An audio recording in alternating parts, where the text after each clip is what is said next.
Hi guys, good evening. Welcome to your on-time Friday night Rangers Rabble session. Craig just made the point that when Martin's hosting, we're always late. I've stepped into the breach at the last minute because Martin's away getting his hair done. So I'm hosting with you tonight. Obviously, I'm Wolf. With me tonight are Brian and, as I say, Craig. Good evening, gentlemen. How are we? Very well, thank you. All good, mate. Thank you. Okay. Right. Well, I had a wee agenda. All sorted out for tonight, and I had to rip it up just before we came live because of the breaking news that's all over the Rangers Rabble social media. And I'm not talking about the Seville Morelos thing. I'm talking about the fact that Elaine's just got engaged to Andrew. So congratulations to our Elaine and her Andrew. So congratulations, Elaine and Mr. Dixon. You've got yourself a cracker there, sir. Lucky man. Anyway, on to things, all things Rangers now that housekeeping's out the way. As I say, we'll start at the end. I don't know if a lot of people have seen this, but it was put on our group chat about half an hour ago that there's a Sevilla news site. It's not a club site. It appears to be a news broadcaster of some sort that specialises in Sevilla, saying that Alfredo Morelos has signed a pre-contract agreement with them. Great move for him if it's true. But after the way we were treated in Seville and in the Europa League final, I'd be very disappointed if he went there. Brian, what's your thoughts? Yeah, I've kind of thought it's probably been on the cards for a little while. I'm just more annoyed that we could have cashed in on him. Maybe it was a season, 2 seasons ago, and got a good chunk of money for him, and he would have got a good move there as well. So it's not surprising. His nose is severely out of joint, obviously, because Mr. Colak is the kind of new recognised number one striker at the club now. He's played the last few games. Morelos hasn't featured, or if he has, it's been a sub appearance. So not entirely surprised. As you say, it's a good move for him. Good club, Seville, but I actually didn't realise. I did see Lee put in the group that, I hope Seville don't get relegated, and I was like, what's Lee on about? And I looked, and they're virtually on the same points as the team that's sitting third bottom. So I didn't appreciate Seville were in that bad shape. So yeah, it's not surprising. All I wish is we cashed in when we should have when we got that bid from Leo. It was far too good an offer to get, and I've said it from the day it came in, we should have took it, and we didn't. And yeah, it's unsurprising, and it's although it's disappointing, if it's true, it's a good move for him, and I'll never wish anything but the best because he's been a great servant for us for £1 million. I just wish we got a bit of return for him instead of letting him go for nothing. So, yeah, disappointing, but totally understandable. Yeah, Craig, as Gazbox says here, just what Brian was saying, goes with all the best wishes. I mean, he's more than paid his transfer fee back in the 6 years he's been here, despite the coming back late and from international duty and not looking interested, etc., etc., etc. We can all ream off the things he's done wrong. He's an all-time top European goal scorer. Nobody can take that off him. I think he'll hold that for a long, long time, I would imagine. He's definitely going to go somewhere. As Brian says, we missed out 18 months ago, whatever it was, not selling him to Lille. But, I mean, the board held out. They wanted 20 million. They got offered 16. They held out. It was a gamble. It was a gamble that didn't pay off. It's a gamble they don't seem very good at making pay off because they've done it with a few players. They've held off for a few transfers. They don't seem to want anybody top dollar. Bill, do you think that would be a decent move for him, or do you think he might end up somewhere else?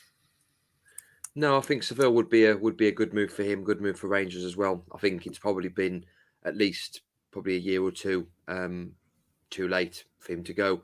I agree with what Brian said. Looking back now, hindsight, a wonderful thing. You would have sold him to Lille for 16 million. We obviously didn't know at the time that we'd get that offer again. Obviously, the hope was that we'd get more than that in the future.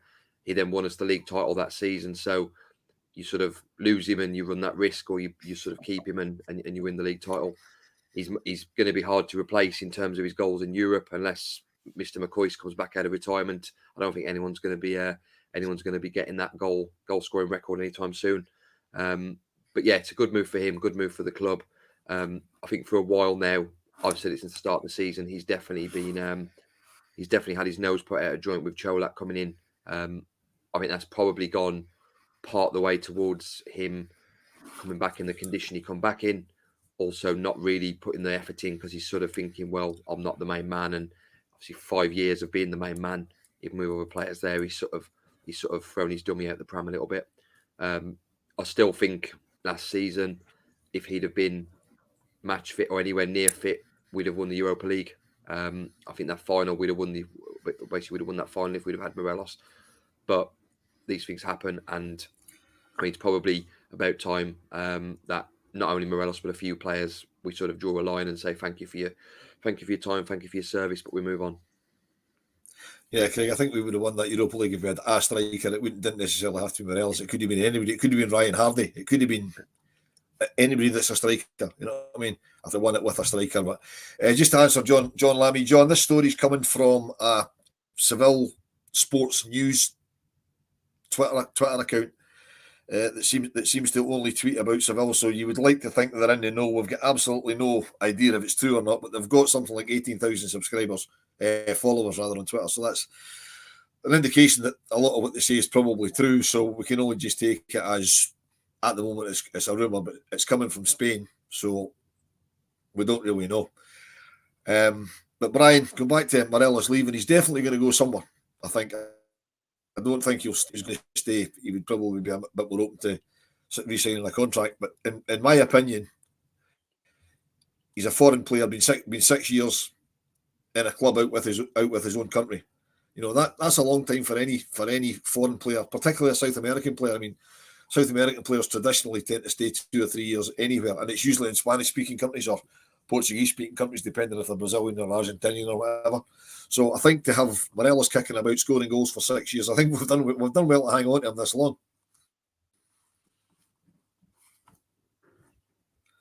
You might want to switch your microphone. There we go. I suppose we've got to remember as well. How long have you been doing this? I know.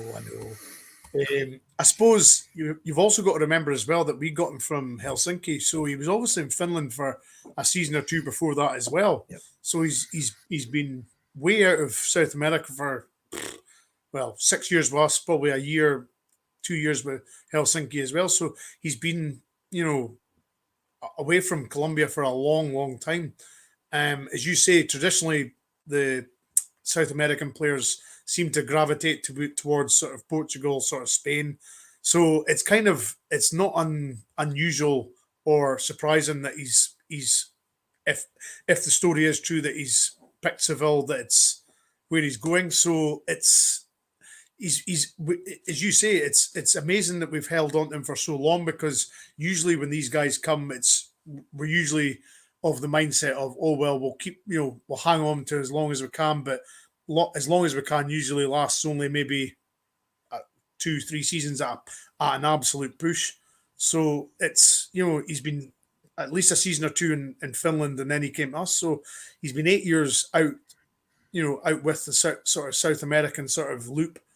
And then to throw in it as well, as I say, normally it's, as soon as they leave South America, it usually is the destination's usually Portugal or Spain. So, yeah, I suppose we've done well to hang on to him, but I think recent performances and probably his, I wouldn't say his behaviour, but his apparent lack of commitment to the club, and just his general, as you say, coming back from international duty, being severely overweight a lot of the time. And I suppose as well, he's always been a bit of a Marmite sort of player. We've always liked him. At the same time, we've always disliked him for his petulance and his disciplinary record. So he's always been a sort of polarizing player in the sense that we love him to bits. He scores goals, but he's got this side to him where we lose him for maybe half a dozen games a season purely just out of suspensions. So yeah, it's difficult, but it's it's probably the right time for him to go. As I say, as Craig said as well, his nose is out of joint. He's not number one striker on the books just now, and I could see the writing on the wall, as maybe you did as well, Wolf, at the Hibs game where we drew 2-2. He came on as a sub, and honestly, his contribution was probably negative out of 10, purely because he came on and did nothing and got sent off. And I remember saying at the time to the guys, I says, "Look, I'm done with him now. I've had enough of his petulance. I've had enough of his, just constant suspensions." And I would say from that day on, his days at Rangers have been numbered. Yeah, I mean, I think we've done to death Alfie's we should be talking about it every other week, his attitude and coming back unfit and all the rest of it. I mean, a couple of folk in the comments saying that we've hung on to them too long. I think we have, as we said earlier. Mm-hmm. That's the board not cashing in when they probably should have. But we've all got degrees in hindsight, and hindsight's 2020 and all the rest of it. So, the thing with you saying he's not the main man, if you remember the season, when we won the title in 2021, he wasn't even the leading goal scorer in the league. You know what I mean? He was the leading scorer at the club because of his European contribution. Yeah. But in the league, Roof was the leading league goal scorer. So, you know what I mean? I don't particularly think he's spat the dummy. I just think he's been here too long. He's getting stale. Hopefully, and we'll touch on this a bit later on, hopefully going forward, we stick with Colak, because he seems to be warming to the way we want him to play, and we seem to be playing more to suit his style in the last few games. I mean, he's scoring goals now. He's having assists. It was 2 goals. 2 goals at Easter Road on Wednesday, a couple of assists last Saturday against Kilmarnock. He's certainly contributing, which is more than Morelos is at the moment. So, but we'll move on from him. But we'll stick with strikers. And I mentioned him there. He was a leading scorer 2 seasons ago. Mr. Kemar Roof, Brian, your thoughts?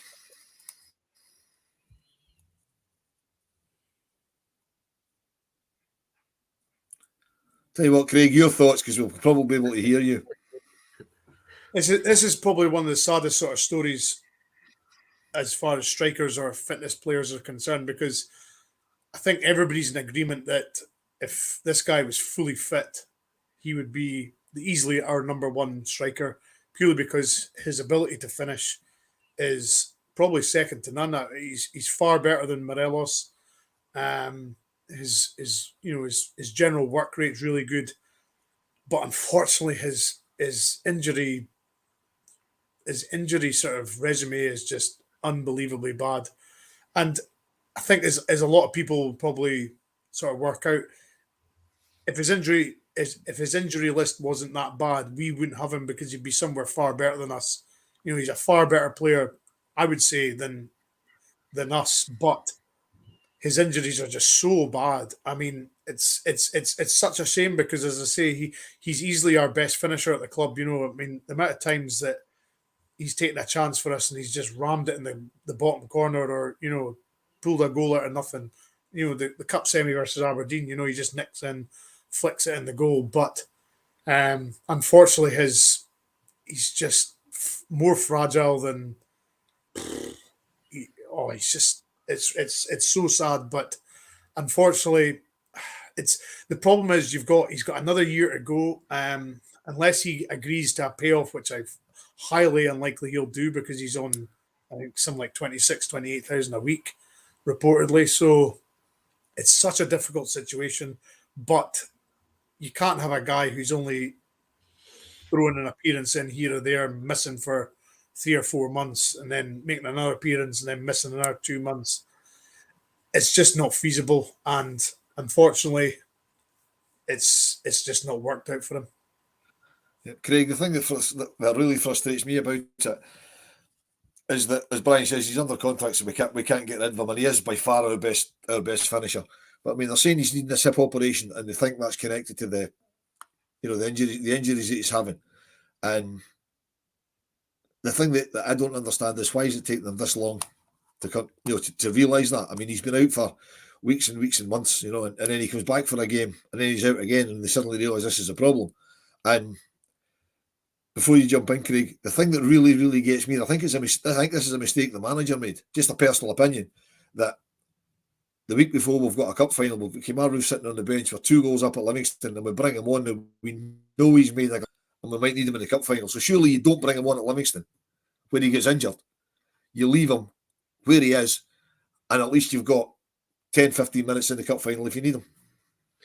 Yeah, I think maybe looking from the manager's point of view, maybe he was thinking, we'll need him for the cup final. Let's give him sort of 5-10 minutes here at Livingston. And obviously, as it turns out, it's not the right decision. My disappointment when I saw it earlier, I was driving somewhere and I got out the car and I saw it on my phone, was that the way it was sort of worded was, I've been putting it off for so long, and I'm like, well, you've been injured for most of the season.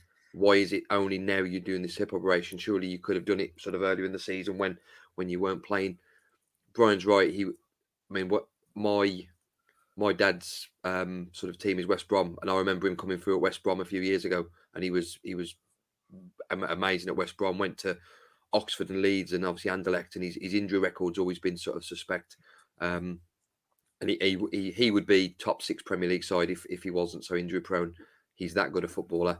The sort of finishes he makes, the finish against Aberdeen, there's not many players in the league that put that finish away, let alone at the club. So for me, it's difficult, and I do start to. I think Mark mentioned it a few weeks back on one of the pods.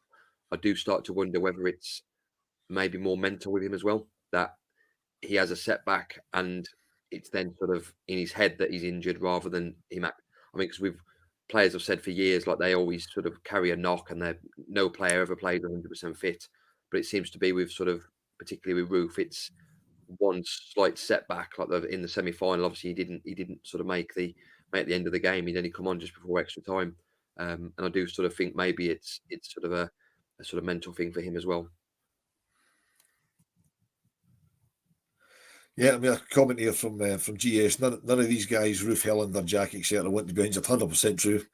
The lack of respect from fans is sad. You'd always straight down ACAS if you got sacked while you were on the sick. That's also a good point. The other thing as well is, the football players that are under contract, you can't just sack them. It's like all these lunatics running about shouting sack the board. You can't sack the board. The board owns the club. You can't. But we're not going down that road tonight, because I really, quite frankly, don't have time for all that nonsense at the moment. But no, I mean, GS, you're right. These guys don't want to be injured. But as Craig says, I think with some of them, I mean, there are some players that will only play if they're 100% fit. And very few footballers, professional footballers will tell you that, very few ever play 100% fit, because they're very rarely ever 100% fit, because they've always got something. They've got knocks, or they've got niggles, or they've got pulls, or they've got strains, or whatever. It's just whether they play through them or not. I feel really sorry for Kemaru, because he is a fantastic football player. The problem we've got is he's on a fairly healthy salary, as Brian touched on, and he won't get anything like that kind of way. Somebody will take a chance on him, because clubs always do. There's always the, well, if we can get him fit. It's usually us, to be fair, that come out with that. But nobody's going to pay him the sort of money he's on. So to pay him off, you're going to have to pay him a year up front, or hope he takes maybe a 3-month settlement, a 4-month settlement, whatever. But I don't think he's going to do that. So if you're going to pay him off and give him, rather than paying him all up front, which quite frankly we can't afford to do, you're as well just keeping him here. If you might get 2 or 3 games out of him, you just never know. I mean, if somebody will take him on loan, great, get him off the wage bill, and then let the contract run out. But unfortunately, I think we've certainly not seen the best of him. And I mean, the fact that the manager said he'll be back for pre-season. How fit he'll be back for pre-season, I don't know. I mean, Ryan Jack's last operation was to tidy up these little niggles that he had, and that seems to have worked. Touchwood, because Ryan Jack's played a few games back to back, and he doesn't seem any the worse for it. Although, having said that, there's a Scotland squad in 2 weeks' time, and that's when he'll get injured, because that's when he always gets injured. But I'll tell you what, Wolf, I certainly think the medical department need a degree of scrutiny on them. We went last season going, right to the Europa League final, playing goodness knows how many games last season, and we had no injuries. I mean, it was amazing. I mean, we were even getting accused of the dark arts and voodoo and goodness knows what else, because none of our players got injured. And how could they play so many games and all this nonsense?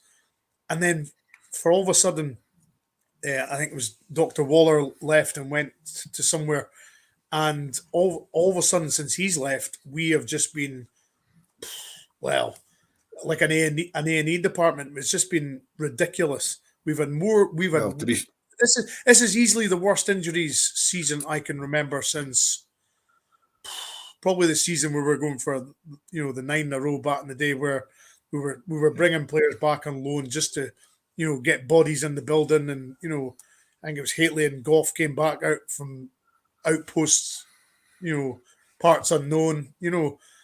This has easily been our worst injury season I can remember for many a year, and it's I would really start questioning the medical department now, because it's not good enough. For these guys not to, well, now for Roof to be going for a hip operation, but they're saying it's connected to his calf or something like that. But he's had a shoulder injury as well. I mean, it's just a catalogue of errors as far as I'm concerned from the medical department, and it's just not good enough. And that's been our biggest. To be fair, that's been our downfall. To play devil's advocate a bit, I think the injury crisis started a bit before Dr. Waller left to go. I think it was Leicester he went to, something like that. And there is a school of thought that last season didn't help because they possibly were overexerted with all the extra time and stuff that they played in short order, and then they came back and the word was they didn't really do a lot of fitness training. It was all ball work pre-season. So there's a number of things it could be, it couldn't be, depending on who you listen to and what you want to believe. But there's certainly, I've never seen anything like it. I mean, I'll take your word for it. The last time it was like this was the 9 in a row season. I'm far too young to remember that. So I'll take your word for that. So, but as the trying Scotsman says here, Ryan Jack needs to retire from Scotland. He does, but I don't think he will, because we need to see the best out of him, and that mob hate him anyway. Well, they do, but the only thing they hate about him is the fact he plays with us. That's the only reason they don't like him. Yeah. I think he should retire from him. The whole Rangers support think he should retire from playing for Scotland, but I don't think he will. It'd be nice if he did. Because my concern with Jacko is his body's not up to the rigours of playing the amount of games that we play. Having said that, if you can get 25, 30 games a season out of him, I'd be giving him a new contract tomorrow. Yeah. Craig. Yeah, he was unbelievable the other night. I've been on the fence a little bit, sort of for a little while about Ryan Jack, that I could see him absolutely getting a new contract, and I was sort of, my thinking was it'd be more with the players that are leaving, sort of McGregor, Arfield, it'd be more to sort of keep the Scottish sort of quota of players going. But after the other night, he gets a contract tomorrow for me. He was unbelievable and allowed Raskin and Campbell to play their game. And even if we do get 20, 25 games out of him, then we're getting 20, 25 games of one of the best midfielders in Scotland. I think next season the manager probably just needs to be a bit more, with Raskin being in particularly, I think he just needs to be a bit more mindful of which games Ryan Jack plays next season, rather than he's never going to play sort of 40, 50, 60 games a season. But we just sort of be a bit more mindful about if it's a choice between Celtic at home or Kilmarnock away, then he plays Celtic at home, and we've got more players coming in of a similar quality, particularly Raskin, who can do the job in the other games. Yeah, I mean, I think for me, I mean, there's a lot of chat about whether he should get a new contract. For me, I'd be offering him a 2-year deal, but the second year only kicks in after a certain number of games, so that if he does break down again, then he just leaves with a blessing at the end of the season, because he'll get a club. He'll still only be early 30s, maybe about 30, if he did get another year and it didn't work for him, and then it's just the intensity of the games we play. The fact that you have to win every single game, you can't break for him. That doesn't really help him. He is an absolute Rolls Royce for a player. We just need to use him at the right time. Stephen, 100% correct. Stephen's comments spot on. He needs to be managed. There's certain players that you have, and you need to manage them properly, and you need to be careful with them. And I think Ryan Jack's that player that we've got. We've just got to manage him properly. We've got to use him wisely. I totally agree on the Scotland aspect. If he does get a new deal, it's got to be sort of agreed that he retires from international football. Because let's be honest, playing for Scotland is not doing anything for him. It's not going to get him a bigger move. It's not going to get him anywhere. He loves playing for Rangers, and at the end of the day, he's very pleased and happy where he's playing. So for me, playing for Scotland now. He's 31 now, I think. So, you know, I would just knock it for his own longevity of his career. You know, he- as you said earlier, Wolf, he's not even particularly liked by the Scotland fans. So why would you play for, a nation that doesn't particularly like you in the first place? So Well, the thing is, Brian, it's his nation, and I'm sure, like most professional footballers, he's absolutely honoured to play for his country. Just because we don't really care about it, it's probably an honour. But he's done it. He's been there. He's done it. Yeah. I mean, if I was him, I'd have walked off on my debut because he made his debut at Pittodrie. He got booed when he came on. Yeah. If I was him, I'd just turn and walk back off again. But yeah, it was not me that's playing for the country, so it's up to him. So, but anyway, we'll move on from that. I'd like to touch on something that I know that didn't affect any of you guys, and luckily, fortunately, didn't affect me. The crushing that's been reported at Easter Road on Wednesday. I mean, I was lucky enough to be at Easter Road, but I know what it's like getting in. So I went in 40 minutes early because I was there sharp. And I know what it can be like. And Brian, I know you've been to a few grounds around Scotland. Craig, I'm not sure how many away grounds you've visited because obviously you live in deepest, darkest South Englandshire. But I mean, even I said to my mate at 7 o'clock on Wednesday night, look, I'm going in. And he went, why? This is because look at this, the way the barriers are. Right, it's going to be an absolute nightmare. And then I was quite right behind the goal, quite near the front. And there seemed to be just bursts of supporters coming in. So it was as if they came in and kind of, as if they were letting maybe 100 in at a time or whatever. And people didn't even bother trying to find their seats. They just stood, they were standing in the stairways. It was just absolute chaos. And I believe it was total chaos outside. I mean, I even heard that they opened an exit gate. And I don't know how true that is, but I have seen that happen before. And that's a recipe for disaster because then you get folk in that haven't got tickets and you get all sorts of nonsense. So, I take it you're aware of what happened on Wednesday, Brian. You'll have seen or heard about it. Yeah, absolutely. I was watching. Obviously, I watched the game and then obviously seen the reports coming out either that night or the next day about I mean, I was down there for the 2-2 game earlier in the season, and yeah, you could. They basically had like rows of like a like crowd control barriers, metal barriers, just like rows of metal barriers. And I said to my mate at the time, I says, God, I wish I knew this was like this. I would have came earlier. And I've got a notorious reputation of being in grounds like early doors. I remember I went to Dundee earlier in the season. We won, I think it was 1-0 when Gerrard was in charge and Aribo scored the only goal. And I was pretty much the first person in the away end, and all my mates are taking the mick, saying, "Oh, yeah, you're in early as usual," blah blah. But that's the reason why I do it in away games, is because notoriously away games are really bad for organisation. They're really bad for just not appreciating the amount of people that's actually going to come into the ground. It's unlike any other sort of fixtures, be that Motherwell, Dundee, Hibs. The sheer amount of fans trying to come into the away end is phenomenal. So, and the thing is, the thing that cracks me up is it's not like it's nothing new. We go there every season, so they should know exactly what to be facing and what's coming. I mean, as you know, Wilf, you've got to go over that wee narrow bridge going to Hibs, which is a nightmare as well because you've got houses either side. Sometimes there's stuff raining down on you from them as well. So it's just a really difficult ground to get into. And sorry, Brian, I don't think the bridge is particularly a problem because that's just one of those things that's there. Yeah. But Craig, getting in, it's, as Brian says, we do it all, but it's not just at Hibs. I mean, it's highlighted at Hibs because that was the recent game on Wednesday night. It's everywhere we go, and it's not just with us. I think that's how they channel on everybody. Because my girlfriend was at the cup game, the Edinburgh Derby Cup game at Easter Road, and she said it was exactly the same for them. Just an absolute nightmare. I mean, my question is, my query is, how did these clubs get away with doing this? I mean, if you were going to a concert, I mean, there was people at that game on Wednesday night that I know that were there 25 minutes before kickoff and got in 15 minutes after it started. Right now, that's an absolute shame. If you've paid money to go to a concert and you miss the start of the concert because you can't get in because the stewards are are basically funneling you, and it's just not acceptable. I mean, I've not really been to any kind of domestic football down your way, so I'm assuming that doesn't really happen down in England.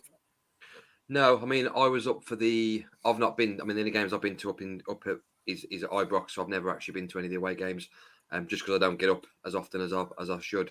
I went to Blackpool in the summer, the away game, and that was just. I've never seen as many Rangers fans in one place as in Blackpool that weekend, and Blackpool was perfect. You got there. I mean, we got there relatively early.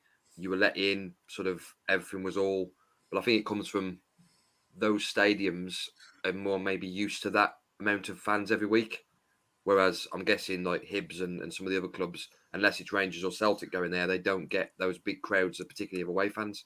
But I don't see.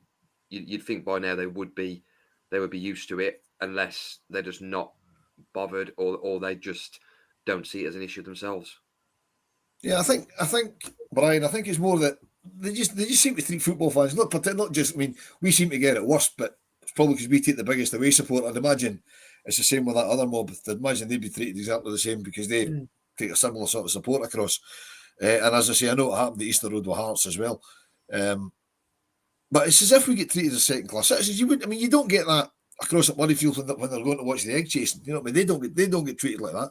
You know, I mean, I've been to games in Europe not involving Rangers, and okay, it's been in the home end, but you've not been treated like that. You don't hear the same sort of stories from the away support in those games. So is it because it's the volume of support that we take? Is it folk turning up late? I mean, I believe on Wednesday night it wasn't because people turned up at the last minute, although I know that does happen. I mean, it just seems to me that football fans get treated like shite, and the club sit back and do nothing about it. Well, and I mean, Gazbuck's saying, sorry, Brian, Gazbuck's saying it's the same at Ibrox and the Broomloan at Cup games. Yeah. You know what I mean, I know I sit in the club deck and they can be big queues there when we play that other mob because, you know, there's more people kind of using individual tickets and seats up and stuff like that. But it's easy enough to get in. It might take a minute or two, but it's easy enough to get in. Yeah, and I think the CGM's just pointing out there, you know, it's a different clientele. Go to Murrayfield to the football, you know, it's the posh mob. But 90% of the rugby fans are football fans. Yeah, I appreciate that, but the rugby scenario is completely different from, you know, the football one. As you say, the times I've came down on the supporters bus from North and the bus is checked just beyond Perth because it's an Aberdeen game at home or it's a Celtic game at home, and the bus is searched, and you think if this was a rugby game, wouldn't be happening, but because it's football, it's checked. And as you say, Wolf, there's no doubt about it. The police football fans completely different from the rugby fans, and how you get around that or how you make parity of that, I have no idea. But it's you can't dress it up any other way. The football fan in Scotland is treated completely different from the fan of rugby, and I mean, you can't tell me there's less sober people in Murrayfield than there is in a football ground.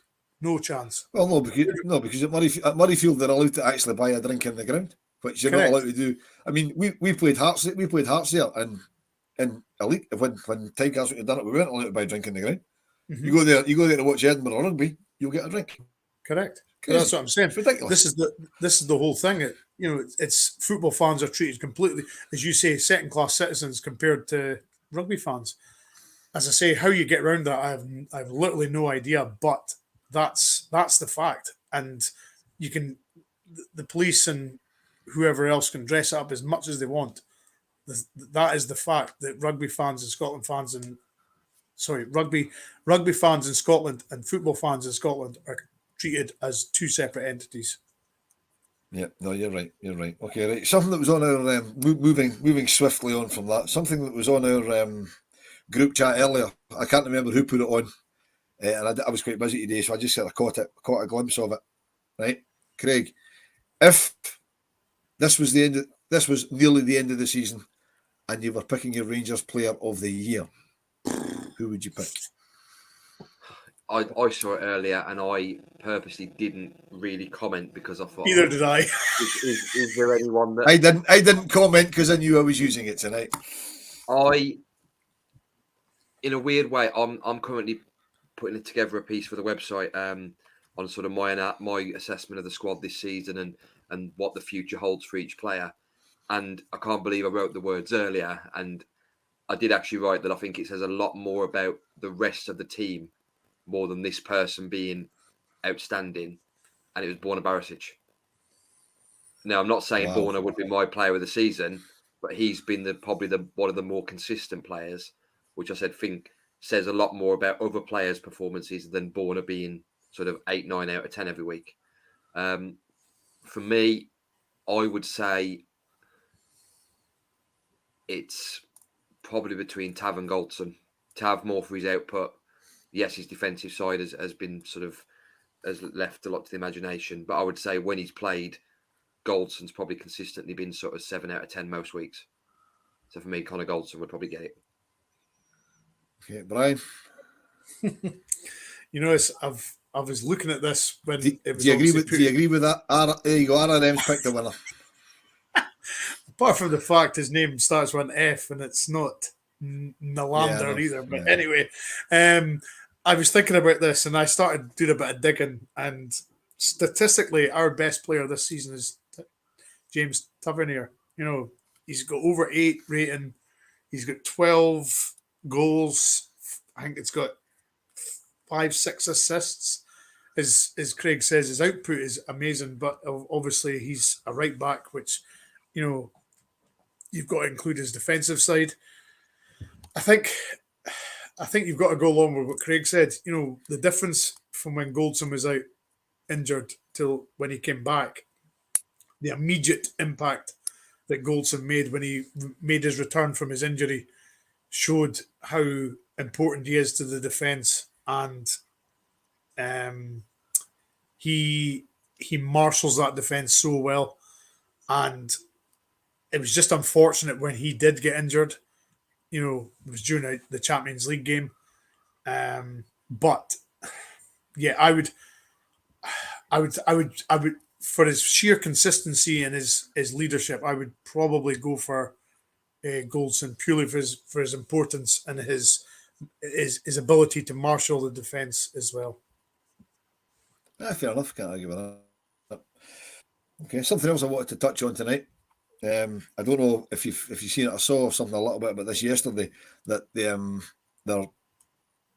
talking about bringing in a 5th tier in Scottish football. So between League 2 and the Lowland Oblique Highland leagues, they're talking about bringing in a Conference League next season. I don't know if you saw that. I don't know if you saw this, Craig. Brian's nodding away. I take it he has seen this. They're talking about the B teams, the current B teams that are in the Lowland League. So that's ours, theirs, and Hearts. Aberdeen B team apparently is getting a shout. And then there'll be 3. No, the only B teams I've seen is those 4 B teams. And then 3 teams from the Highland League and 3 teams from the Lowland League to make up like a conference. Mm-hmm. And there'll be promotion and relegation. And even the B teams will be allowed to go. They haven't decided where yet, but possibly up as far as League 1. Why, Craig, I'll throw this one to you, because you're looking at me totally blankly because you've heard nothing about this, I'm guessing. Why do we need to complicate things? Why do we need to make another fucking division? I mean, they've only just brought in the Lowland League not that long ago. Why are we now looking to bring in a Conference League? There's literally enough money in Scottish football as it is without tinkering on what they've got. No idea. I mean, I did briefly see something when I was flicking through Twitter yesterday, and I sort of just saw a photo with a brief breakdown and sort of skip past it. I don't know why they try to overcomplicate things. It happens a lot down in English football as well. They try to sort of tweak things and make things different, but no idea. So I'm sure Brian knows a lot more about it than I do. So I'll pass the floor to Brian. I mean, it's. Sorry, Brian. Before you touch on that, Gallant Martin's having all sorts of technical issues. We're trying to get the phone in back up and running. He was supposed to get it done 2 weeks ago. No idea what's happening, but next time I speak to Martin, I'll try and find out for you. Yeah. Right, I Brian, think the four B teams. I think it's 3 Highland League and 3 Lowland League teams are going to be involved. So it's going to be a 10-team league. As you say, Wolf, it's just another league for them to make a mess of, to make a kerfuffle of. And in essence, the premise is actually pretty good, but as you say, it's just going to be another kerfuffle. It's going to knacker the Highland League because, let's be honest, you're probably going to have, you're taking 3 teams at the Highland League, which is obviously going to be the likes of sort of Banks of D. I would say Brora might be involved, and then you're looking at sort of Bucky, Fraserburgh, that sort of teams. It's about replacing the teams that come into the Highland League, and I would dare say it'll be the same for the teams replacing the Lowland League. You can't just suddenly just fathom teams out of the juniors, because there's a lot of junior teams that are quite happy being junior teams. They don't want to be professional. So it's all very well saying we'll make this, we'll make that, and we'll increase the leagues, but it's about the leagues, where they're coming from. How do they recycle and get new teams in to replace the teams that are going into this Conference League?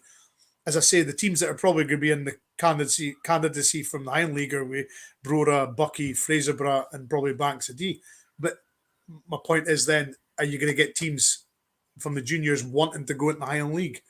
I don't know. I dare say that the Lowland League will be pretty much the same. They're going to have to scratch around to look for junior teams that are willing to go into the Lowland League. So it's not just about it's not just as easy to say, oh, we want teams from the Highland League and the Lowland League to come in and join us. It's about the Lowland and the Highland replacing their teams, and it's part of the pyramid system as well. Obviously, there is going to be certain teams that are wanting to play at a higher level, but not everybody does. I mean, it's going to be a difficult one, but it's all about money at the end of the day. I mean, look at if Brora went for it, for example, you can have Brora travel to Annan and Berwick Rangers, for an away game. That's basically from the top end of Scotland back to the border. Yeah, that's what I was going to say. I mean, they tell us as it is that it should be regionalised, because you've got all that travel on teams like me. You've got like a. Maybe you could potentially have Cove Rangers going down to Queen of the South on a Tuesday night, all that sort of stuff. I mean, that's ridiculous. Yeah. I mean, and Brora's another 4 hours on top of that. You know what I mean? And to pick up on, I never even thought about replacing it for the leagues they're in. Pick that on your point. The Highland League will lose 3 clubs. Lowland League will lose 7. Sorry, they'll lose 7.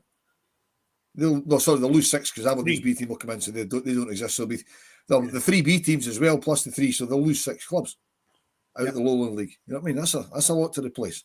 Well, so I just think they're overcomplicating things. Somebody is asking in the chat, Brian, what about Forest Mechanics? But they're almost as bad as Fort William, so they've got no chance. We're Forest are comfortably a middle table Highland League team, and I can't see that changing very much soon, unless we get an Abramovich type man coming in. But as Shona says, instead of inventing leagues that we don't need to have, surely we should be doing sensible things like getting rid of plastic pitches. Correct. 100%. There's no way a plastic pitch. Your name's not Craig. Your name's not Craig. Your name's Brian. Yeah, so I mean, the other thing would be sort of rejigging the league, so we don't have the split, and we don't sort of play teams 4 or 5 times a season. But I think that's obviously been discussed in the past, and there's certainly ways that we can get around of fixing and adapting the leagues we've already got, rather than making extra ones and just making things way too complicated. Yeah, I mean, I'm not even sure this will go through, because normally when it has actually, in Mossett Park's okay. In the past, when they floated things, the lower league clubs have all voted it out, because they're obviously quite understandable. They're looking after themselves, so I'm not quite sure it'll happen. But if the SFA and the SPFL have anything to do with it, if they want it to happen, it'll happen, because they tend to make things happen. They just change voting systems and railroad stuff through if they want it. Hence the reason we didn't have the Rangers Hibs game on telly on Wednesday night.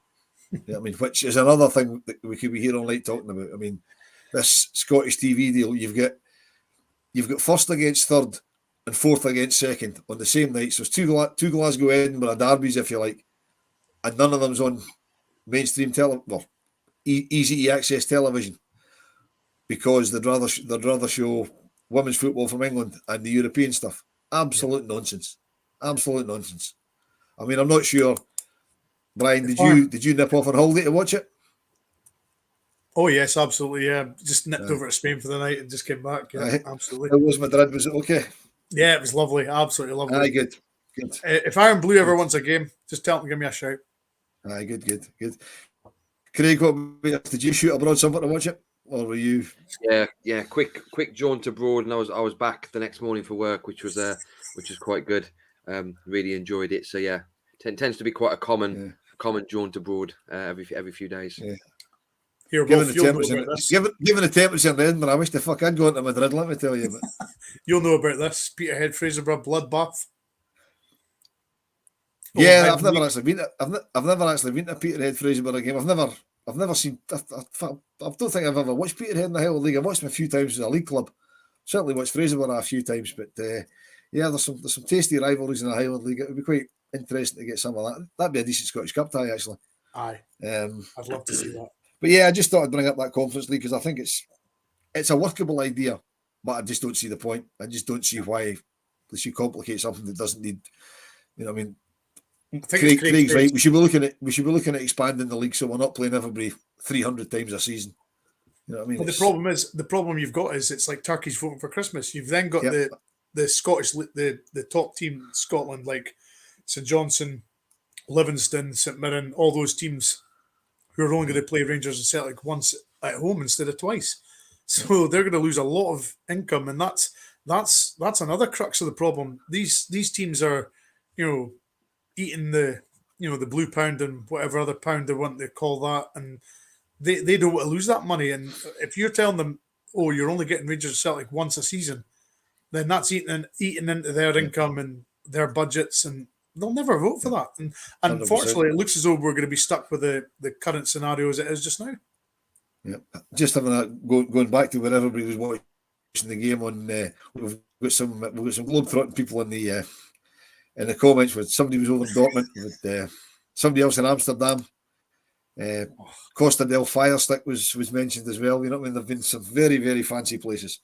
You know, airlines must be making a fortune off of these games not being on the telly. You know. So anyway, moving swiftly on, I suppose we better touch on this game we've got on Sunday because we're 48 minutes in and we've not got anywhere near the game on Sunday. So Brian, are you heading down? Yes, heading down. Leaving probably I think 7 o'clock in the morning. So I was kind of pleased with the manager's comments that he's actually going to play his strongest team possible.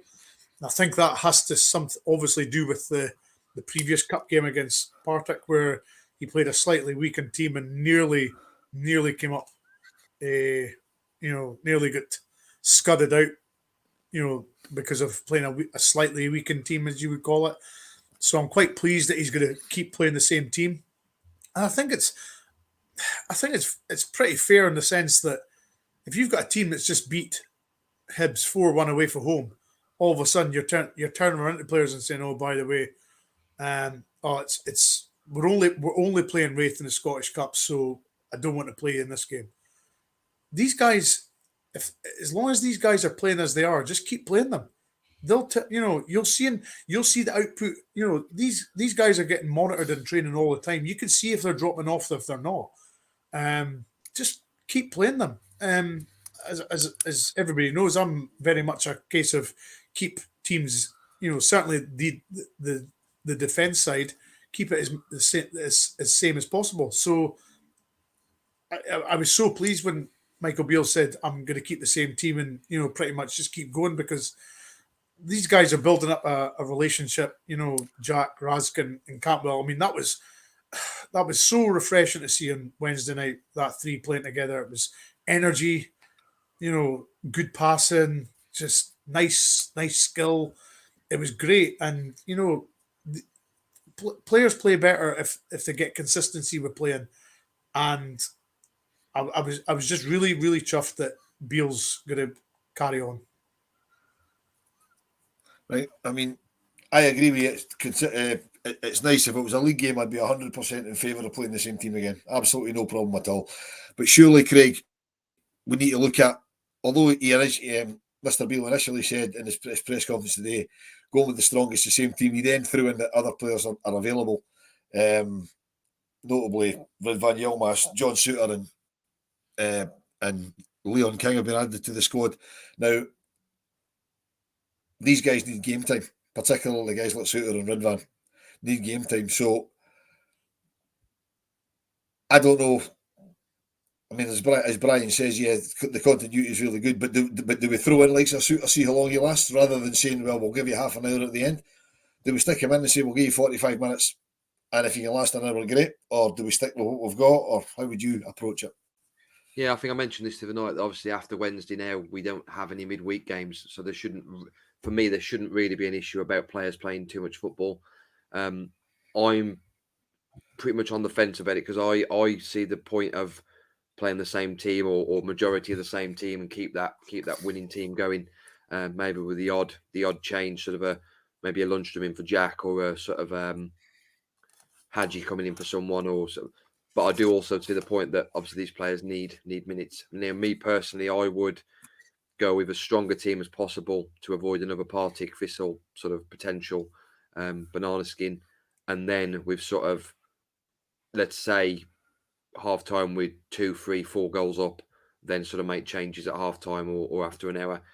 Yes, they need minutes, but the greater good of the team is to sort of keep that run going and sort of keep those players ticking along. Because if you do, let's say you take out a Cantwell, say, and don't play him at all, he's then also going to have gone 10 days without a game by the time we next play.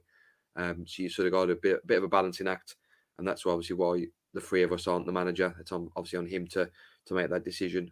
But personally, I would expect 9 of the team that played Wednesday to at least start the game on Sunday. So who's the 2 that aren't starting then?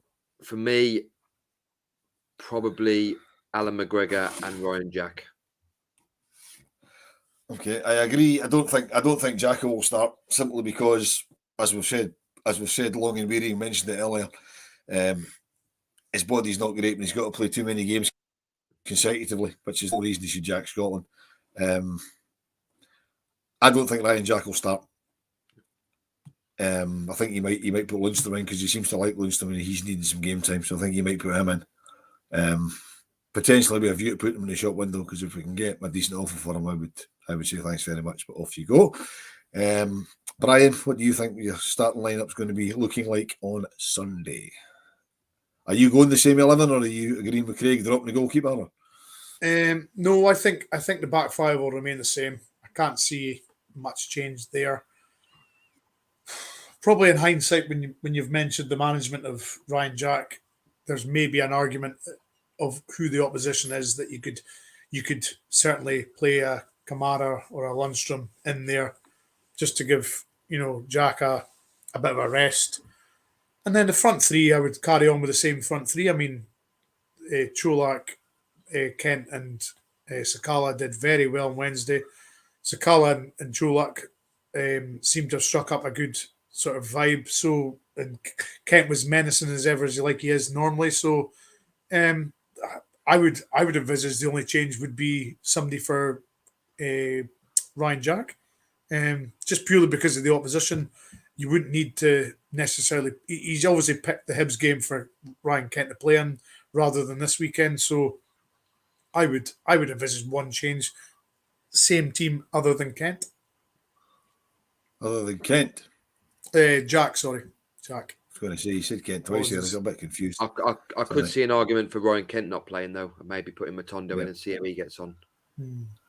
Yeah, I was surprised that Matondo didn't get a wee run out on Wednesday, to be fair, because he was there and he was warming up rigorously, and I thought, well, we'll maybe see him to see what he's got. But I mean, let's be honest, we'll play Matondo. If he can't do it at Ibrox against Raith Rovers, then he's not going to do it, is he?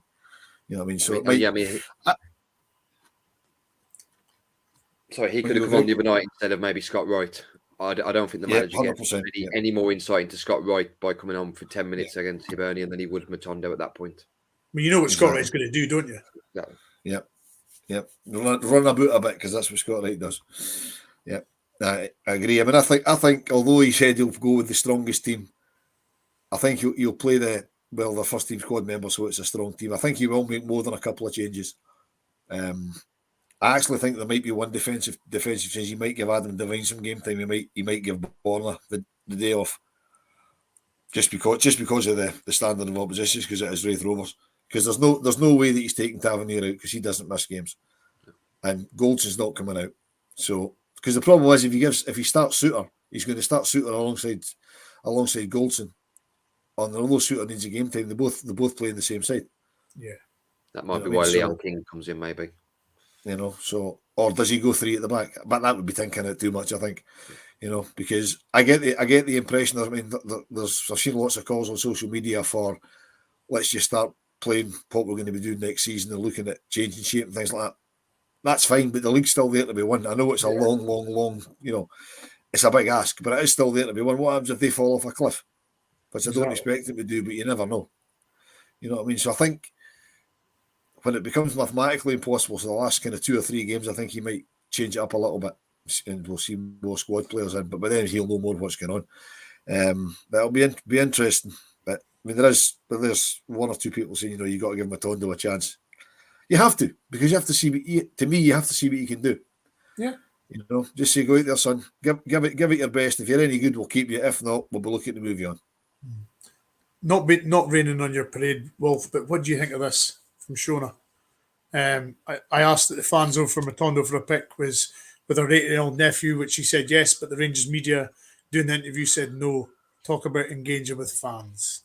So that's ridiculous. If they're going to wheel players out into a fan zone, they have to be prepared. I mean, I know when they're heading in for games, they've got meetings to go to, they've got this, they've got that. That's fine, right? They maybe don't have time because I mean we've all seen them. They're going across Edmondson Drive, or they're going into the steam even when they're injured, and they're getting mobbed with people. I mean, I've seen it taking former players half an hour across the road. Yeah. Sometimes particularly getting towards kickoff, they have to say, "Look, need to go." But if they're putting them into a fan zone, for me, they have to engage with the fans. It's quite simple. It's. I mean, I'm imagining Shona hasn't gone, "Oh, you see a 40." Aye. In which case, you'd be told, "Look, chase yourself." You know what I mean? Excuse me, any chance of a picture with my nephew? You know what I mean? Yeah. Kids of the future. They keep telling us kids of the future. You know what I mean? It's ridiculous. I mean, and the very fact that Matondo said yes, and it was the Rangers media guy that said no. I mean, that's it. To me, that's absolutely outrageous. Absolutely outrageous. And as I say, that they've got the stuff they're trying to do before games. They're trying to engage supporters. They've got the new fan zone, the fan zone in New Emsden House, the old fan zone outside on the walkway up from the subway station, and they're trying to do stuff fantastic, absolutely brilliant, right? But they have to let the players engage with the supporters. Yeah. I mean, a lot of these Rangers officials and kind of some of the players, they could take lessons from some of the older players who never walk past people. I mean, guys like Gordon Jury, Marvin Andrews, Wally Henderson, guys who are there to do a job on match day. Let's be honest, but they'll always stop and chat to you. Gordon Smith the same. They'll still always stop and chat. And the players have got to do that. If they're not prepared to let the players stop for photos, don't put them in the fan zone. It's as simple as that. Just get somebody else to do it. You know what I mean? For me, I mean, I really feel for Shona and particularly for her nephew, because that'll leave a bad taste in his mouth. You know what I mean?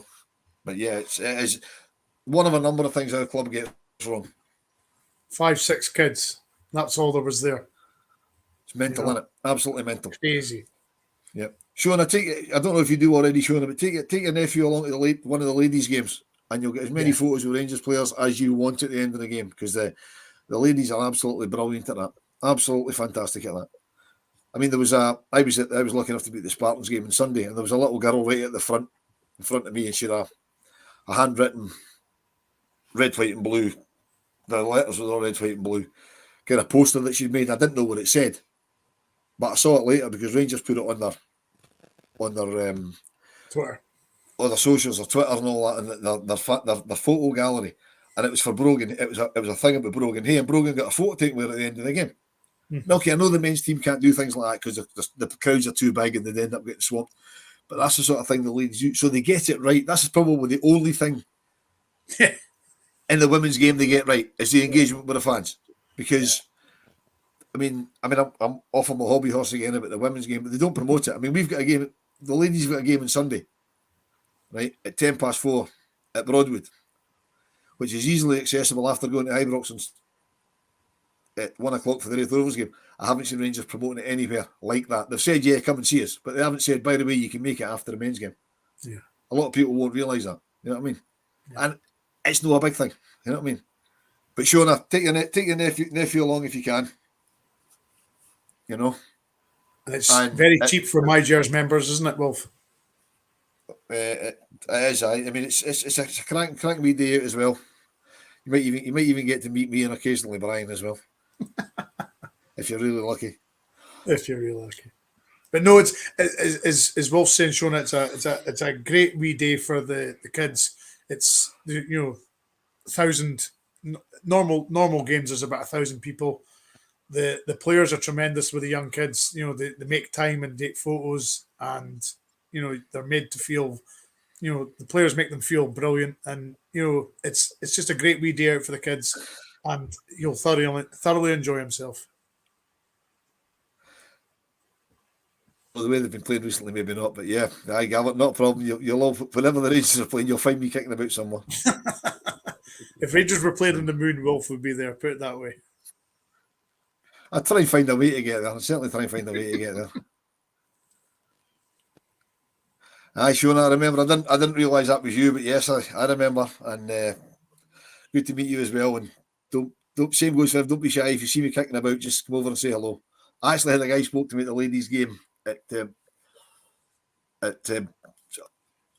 Edinburgh on Sunday, and he's chatting about me at half time. I didn't have a clue who he was, but he was watching the show on Monday night, and he put in the comments, it was nice to speak to you, so I now know who he is, so that was good. So if you do come over and speak to me, for Christ's sake, tell me who you are. You know what I mean? Same goes for any of the guys. We don't bite. On the subject, just before we go on the subject of who we are, obviously, if you haven't already like the show, subscribe, do all that stuff. If you really like it, jump over to Patreon. There's more shows on Patreon, including the one that we're going to be starting in the next few days, which is going to be a sort of getting to know series where I'll be asking questions to these guys, asking just things about them. So, because somebody actually asked me a question, the genesis of it was somebody asked me a question the other day, and they went, "The boy Robert, where's he from? Where does he stay?" And I went, "You know something? I haven't got a fucking clue. I don't know." Because we see these guys on our own podcasts and we're all quite pally, but we don't know anything about them. So I've put a thing together that we're going to record. We're going to put it over on Patreon for you all. And once we're through them, we'll get the Patreons on if they fancy it. So we're going to start off with Martin next week. We'll get that out, and then we'll jump on. Brian can go on. Craig can go on. Always be the same questions. Nothing too personal. So that's something to look out for. We also do reports from the B team games, the ladies' games. What else we do over on Patreon? We've got articles. What was that, Craig? There'll be some website articles going on there as well. Yeah, the website articles going on there. Craig's telling us how good Borna Barisic is in his latest one.